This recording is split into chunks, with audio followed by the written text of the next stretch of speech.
मामा विचारते, मी कैद करतो.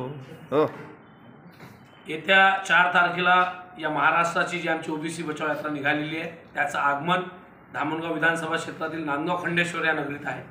इथे सायंकाळी आगमन होईल. त्यानंतर एक प्रक्षेत्रालयाचं उद्घाटन आहे. त्याच्यानंतर ही यात्रा पुढे अमरावतीच्या दिशेने जाईल. अमरावतीत मुक्काम आणि त्याची पुढची दर्यापूर मार्गे मूर्तिजापूरला जाणार आहे. महाराष्ट्र राज्यात मागील 6 महिन्यापासून जी परिस्थिती राजकारणी करून ठेवल्या ओबीसी वर्सेस मराठा असं चित्र उभं करून त्या निवडणुकीच्या दिशेने जाताना राजकारणाचा जे गढूळपणा करण्यात आला त्याला कुठेतरी वाचा फोडण्यासाठी सध्या बाळासाहेब आंबेडकरांनी ओबीसींच्या हक्कांची बाब घेऊन सोबत आलेली आहे. ही लढाई अत्यंत महत्त्वाची आहे. कारण मायक्रो ओबीसी हा समुदाय सातत्यानं सत्तेपासून दूर राहिलेला आहे. याला सत्तेत आणण्यासाठी वंचित बहुजन अग्रेसर आहे. त्यासोबतच आरक्षणासंदर्भात जी भूमिका आहे ती ऐकण्यासाठी आपण निश्चितच रविवारी प्रकाश आंबेडकर साहेबांना ऐकण्यासाठी आपण नांदगाव खंडेश्वर नगरीत यावं. या सभेसाठी मी आपल्याला आमंत्रण देतो.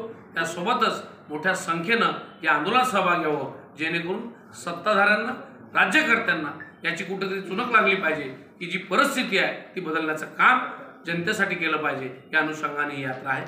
त्याच्यात आपण सहभाग नोंदवायला.